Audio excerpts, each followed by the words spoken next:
Ganun ang ganun yung gwardiya. Tayo mga gwardiya, may tao doon. Tapos, ang gagawin natin ay tanggalin ang magazine.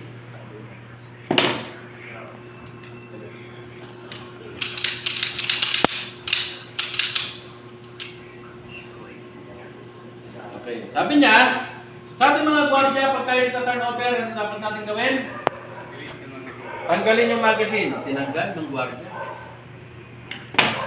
Tapos, ikasa ng ilang beses? Tatlo. 1, 2, 3. May napansin kayo? Ano? Hindi nakasagad. Kasi ginanon lang niya. Ngayon, check ko lang. Ginanon niya. 3 beses. Ganyan po tayo mga buddy na magta-turnover ng balik saksama natin.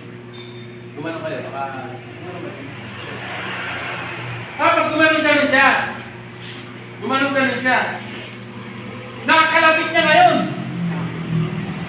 Pumutok. Sabi niya sa vlog niya, anong nangyari? Bakit pumutok? Alam niyo ba yung nakaupo doon? Nakaganon na lang siya. Oh. Sa tingin niyo, tinamaan hindi? Tinamaan.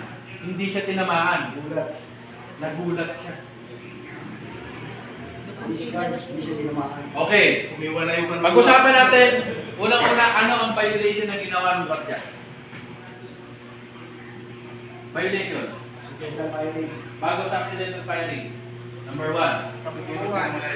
Hindi siya lisensyado para magturo about sa baril.